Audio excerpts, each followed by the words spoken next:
Hello friends, this is Umesh और मैं आपको बताऊंगा पेटीएम का यूज़ कैसे करना है।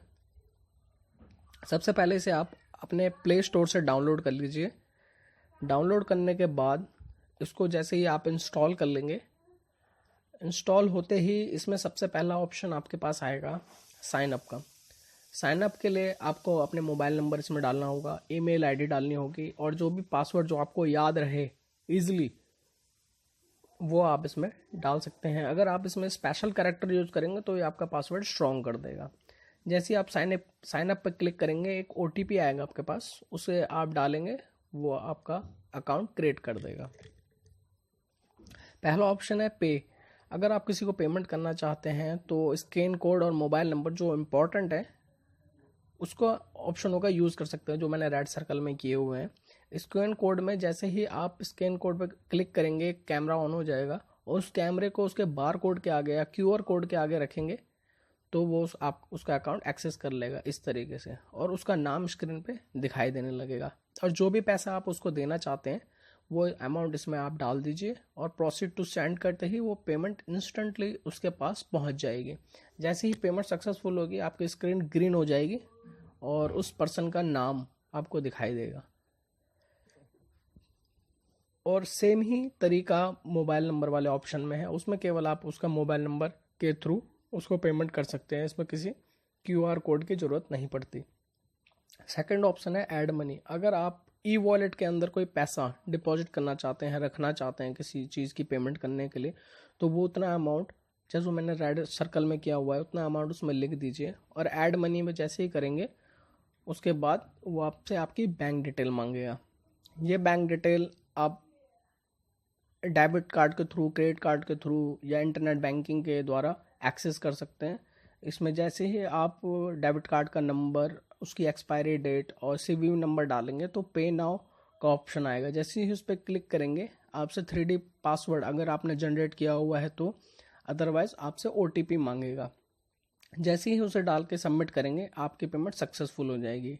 और इसके बाद अगर आपका ओटीपी वाला ऑप्शन है तो स्क्रीन कुछ इस तरीके से दिखाएगा और इस पर क्लिक करेंगे मोबाइल नंबर वाले पे और सबमिट करते ही ओटीपी बैंक से आपके पास आ जाएगा।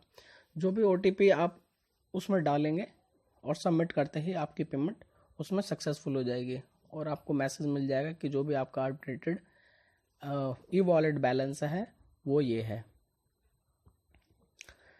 इसका सेकंड ऑप्शन है,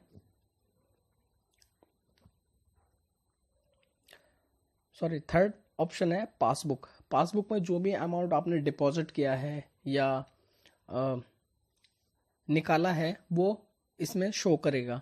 इसमें अगर पैसा आया है तो प्लस, अगर पैसा गया है तो माइनस के द्वारा शो करेगा। और इसमें एक और ऑप्शन है सेंड मनी टू बैंक। ये इंपॉर्टेंट ऑप्शन है। अगर आपके ई वॉलेट में कोई पैसा पड़ा हुआ है और उसे आप दोबारा अपने अकाउंट में ट्रांसफ़र करना चाहते हैं या किसी और पर्सन को ट्रांसफ़र करना चाहते हैं तो इस ऑप्शन को क्लिक कर सकते हैं। जैसे इस पर क्लिक करेंगे ये आपका अकाउंट नंबर मांगेगा, account holder name, IFSC code. IFSC code डालते ही जैसे फाइंड आईएफएससी कोड करेंगे तो वो सर्च कर लेगा कि आपका आईएफएससी कोड जो ब्रांच कोड होता है वो सही है या नहीं है। जैसे ही वो ओके दिखाता है आप सेंड करेंगे, उसकी आपकी पेमेंट इंस्टेंटली आपके बैंक अकाउंट में पहुंच जाएगी। और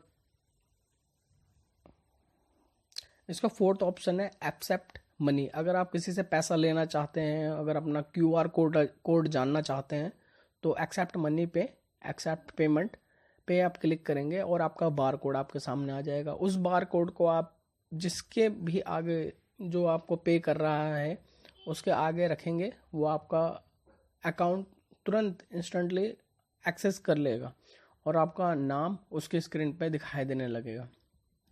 ये क्यूआर कोड आपने कभी शॉप पे देखे होंगे तो वही है वो।